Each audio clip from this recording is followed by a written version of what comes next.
సంక్షిప్త వార్తలను ఇప్పుడు స్పీడ్ న్యూస్లో చూద్దాం. రాష్ట్ర ప్రభుత్వ ఆదేశాల మేరకు విజయనగరం కలెక్టరేట్ ఆడిటోరియంలో మాజీ సీఎం దివంగత ఎన్టీఆర్ జయంతి వేడుకలను ఘనంగా నిర్వహించారు. జిల్లా అధికారులు ఎన్టీఆర్ విగ్రహానికి పూలమాలలు వేసి ఘన నివాళులర్పించారు. ఎన్టీఆర్ జీవిత చరిత్రపై సాంస్కృతిక కార్యక్రమాన్ని ఏర్పాటు చేశారు.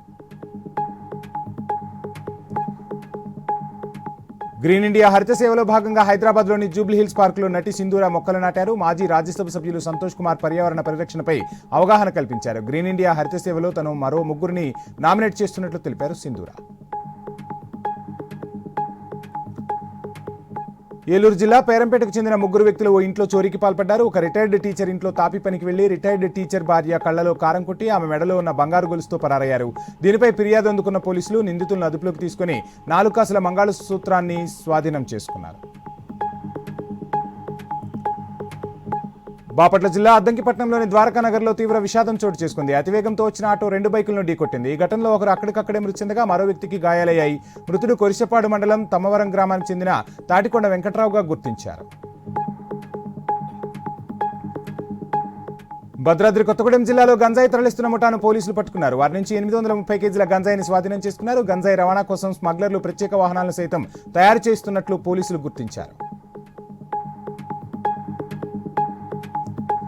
భద్రాద్రి కొత్తగూడెం జిల్లా మనుగురులో పోలీసులు వాహన తనిఖీలు నిర్వహించారు. పోలీసులను చూసి కొందరు వ్యక్తులు పారిపోవడం గుర్తించి వారిపై అనుమానం వచ్చి వెంబడించి పట్టుకున్నారు. ఓ వ్యక్తిని విచారించగా మనుగురు పట్టణంలోని శ్రీహరి జ్యువెలరీ షాప్లో బంగారం దొంగతనం చేసినట్లు గుర్తించారు పోలీసులు. విజయవాడ సచివాలయంలో ఎన్టీఆర్ జయంతి వేడుకలను ఘనంగా నిర్వహించారు. ప్రభుత్వ ప్రధాన కార్యదర్శి విజయానంద్ ఎన్టీఆర్ చిత్రపటానికి నివాళులర్పించారు. ఎన్టీఆర్ ప్రఖ్యాత తెలుగు నటుడుగానే కాకుండా రాజకీయ జీవితంలో కూడా ఆదర్శవంతంగా నిలిచారని గుర్తు చేశారు.